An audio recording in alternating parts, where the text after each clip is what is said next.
Muy buenos días y saludo a toda la audiencia de este su espacio y proyecto Cápsulas del Reino. Bueno, amados plenos, aquí seguimos y aquí continuamos firmes y constantes con respecto a esta misión que tenemos de abordar todos y cada uno de los temas que la Biblia contiene. Especialmente estaremos haciendo énfasis en los más polémicos, en los más emblemáticos, como por ejemplo este que hoy le daremos continuidad, como se llama el tema en cuestión, ¿qué es el arrebatamiento bíblico? Lo hemos formulado a manera de pregunta y por supuesto que nuestra misión es enseñar, mostrarte lo que se ha dicho al respecto y luego nosotros establecer el punto de vista que a nuestro juicio es el bíblico, ya que nuestro eslogan en este proyecto es de esta naturaleza: dentro de la Biblia todo, fuera de la Biblia nada. Y eso lo hemos estado haciendo a lo largo del recorrido que hemos hecho con respecto a este proyecto Cápsulas del Reino. Y bien, hemos cubierto ya 3 cápsulas. Hoy estaremos abarcando la cuarta, estaremos vaciando hoy la cuarta cápsula del tema. Y para ello, pues yo quisiera que desde ya comenzaras a activar tus antenas receptoras, comenzases a activar tu intuición, pudieses tener la amabilidad de disponer tu actitud enseñable, sobre todo tu capacidad de análisis, para poder entonces estudiar, analizar, inquirir diligentemente con lo que se está diciendo del tema y llegar a tus propias conclusiones. Eso sí, te recomiendo que tengas una buena herramientas de estudio, o buenas en plural, herramientas de estudio, para que llegues a una conclusión feliz y lo más sensata posible. Bien, hasta ahora hemos descubierto el origen, con respecto a lo que se ha dicho hasta ahora, el origen de este tema. ¿Quién originó el tema del rapto? Porque agarraron el contexto de 1 Tesalonicenses capítulo 4, del verso 13 al 17, lo tomaron como que si fuese a ocurrir un rapto. O sea, de una manera, yo diría, extremadamente literal. Y por supuesto establecieron este rapto. Ya nosotros pues hablamos de los 6 personajes. Pudiéramos en otra oportunidad hablar de cada uno de ellos. Sin embargo, en este viaje, en esta serie, pues no lo vamos a hacer. Solo vamos a tomar algunos extractos, que son los que estamos vaciando en cada cápsula. Por ahora, pues, trabajaremos de esta manera. Hemos visto, pues, analizamos los nombres, o dimos a conocer los nombres de estas personas y el fundamento que ellos le colocaron según la Biblia. O sea, según ellos, el fundamento que ellos tomaron de la Biblia para fundamentar esta teoría.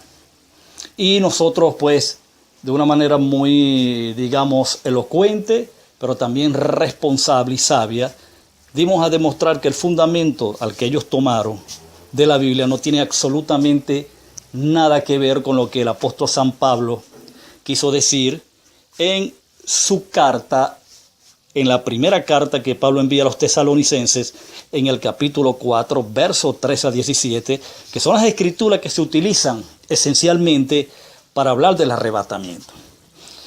Ok, yo quiero puntualizar en algo bien, pero bien importante, que todo hombre y mujer de Dios, que todo especialmente cristiano evangélico, debe considerar. Lo próximo que voy a decir, lo voy a decir con mucho respeto a todas estas personas, pero tengo la responsabilidad y la autoridad de hacerlo.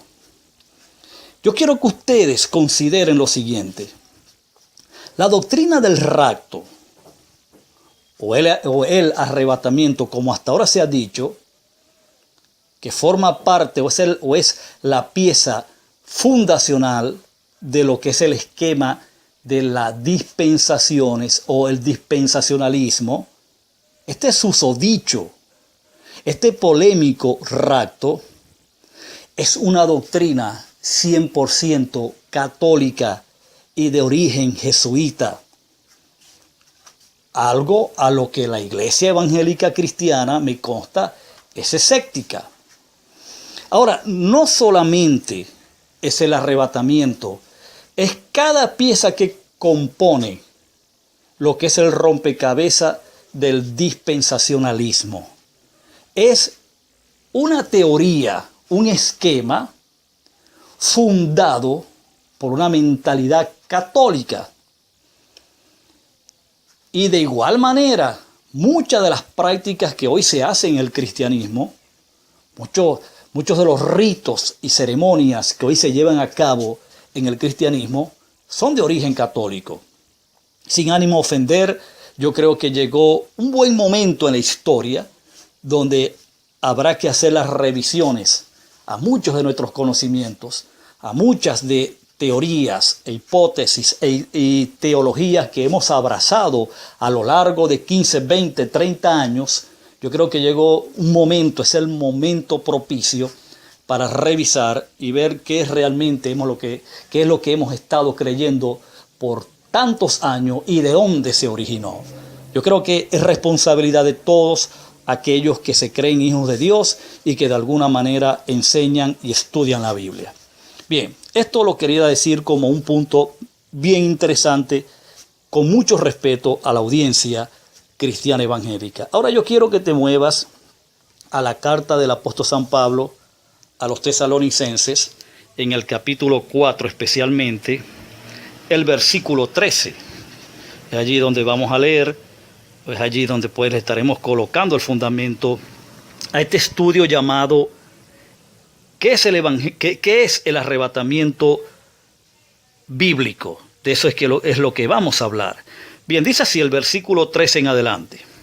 Tampoco queremos, hermanos, que ignoréis acerca de los que duermen, para que no os entristezcáis como los otros que no tienen esperanza.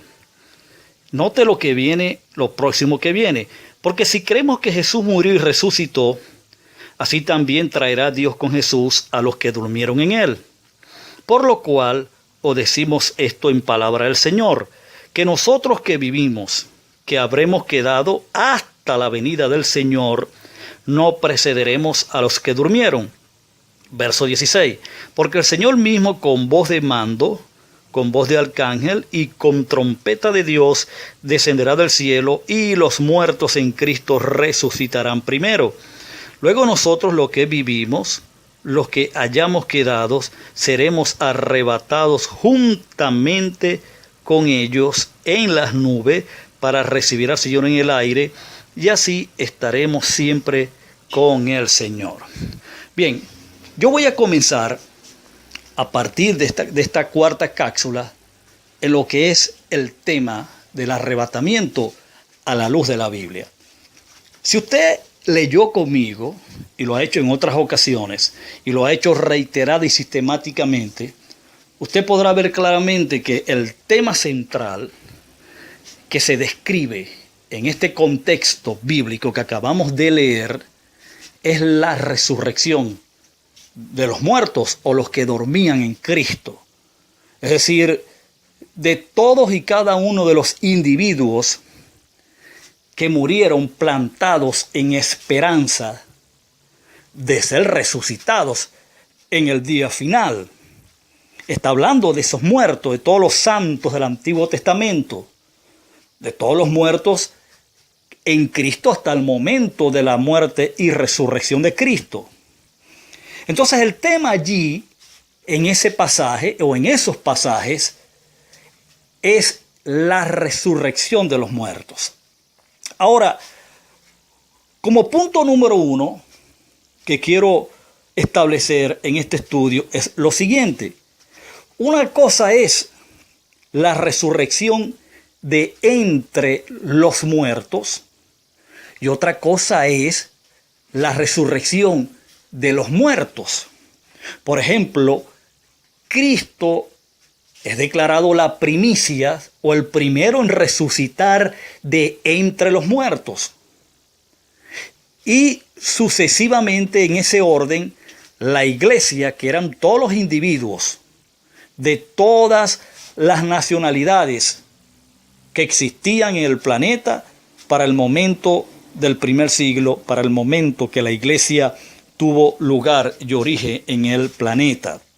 Estos eran quienes componían la iglesia y, como lo dije en cápsulas pasadas, muy importante que usted entienda lo que es el lenguaje corporativo que Pablo utilizó para describir la relación intrínseca, la relación en base a una unión de fusión que existía entre Cristo y la iglesia. Claro, no menos nosotros hoy que hemos llegado a la plenitud de todas las cosas, no menos nosotros estamos fusionados y unidos a la plenitud de Dios. Pero para el momento que se escribe la carta, existía la iglesia y la iglesia era el cuerpo de Cristo y Cristo era la cabeza de ese cuerpo que era la iglesia. Había una unión indisoluble, una unión intrínseca, es decir, algo que era totalmente inquebrantable, indestructible, debo decir. Entonces estamos hablando de un lenguaje corporativo, pero muy, muy importante que usted debe conocer y al que debe estar familiarizado si ha de extraer una, digamos, interpretación consona, cuerda y que haga sentido con las escrituras. Entonces el tema aquí es la resurrección. Y ese es el primer orden. Luego hay la resurrección de los muertos, que es cuando todos los muertos resucitan. Ahora, punto número 2. El término arrebatamiento que Pablo utiliza en este pasaje no es un tema aislado. No es una palabra, debo decir, aislada del tema de la resurrección. Es un término que simple y llanamente lo que viene es a describir el acontecimiento de la resurrección, pero ocurriendo en quienes estaban vivos físicamente. Ahora fíjate,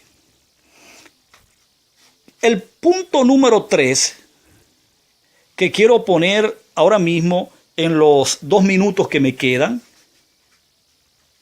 es el siguiente. Lo primero que tenemos que constatar, lo primero que debemos descubrir es qué tipo de resurrección, cuál era la naturaleza de la resurrección que Pablo está describiendo aquí y en sus cartas. ¿Era la resurrección, era una resurrección física la que prometió Dios? ¿O era una resurrección espiritual, de naturaleza espiritual? Porque recuerda algo. Cuando Dios planta a Adán en el huerto del Edén, Dios le dijo, para hacerte la historia más corta y ganemos tiempo, el día que comas de este árbol ciertamente morirás. Ya usted y yo conocemos perfectamente la historia que Adán comió del árbol, pero fíjate que Adán no murió físicamente sino 900 años después de haber comido del árbol. Lo cual quiere decir que la muerte que Dios habló allí en el huerto del Edén no era una muerte física, porque si no, Adán hubiese muerto en el acto. Y Dios no es Dios hombre que miente, ni hijo de hombre que se arrepiente de lo que dice y de lo que hace. Entonces es obvio de que Dios estaba hablando allí de una muerte espiritual. Y luego que Adán es sacado del huerto del Edén, Adán comienza a experimentar tal muerte que no era otra cosa más que la separación de Dios, la separación de aquella comunión que existió en el huerto, de aquella relación fructífera, de aquella relación amorosa, después de estar viviendo dentro de esa atmósfera divina, de esa atmósfera llena de vida, llena de propósito, Adán es dislocado.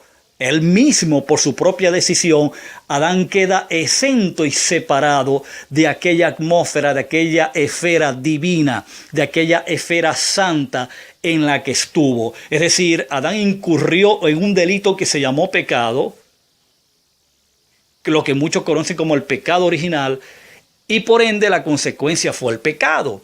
Fue la muerte, debo decir, que es lo que Pablo luego dice en Romanos 6:23, que la paga del pecado es la muerte. Entonces es obvio de que aquí se está hablando de una muerte espiritual, según según Romanos capítulo 5 del verso 12 en adelante, nos habla que Adán sacó a la luz la muerte y así la muerte la pasó a todos los hombres. Ahora, si el hombre está muerto espiritualmente, obviamente la resurrección de la que se nos está hablando acá era una resurrección espiritual. Amado amigo, amada amiga, el tiempo se me agotó. Debo culminar de esta manera y por supuesto que continuaremos en otras cápsulas. Tienes que estar al pendiente porque viene muchísimo más. Por ahora pues me despido de ti, enviándote un abrazo invisible a la distancia y esperando pues las próximas cápsulas. Feliz día para todos.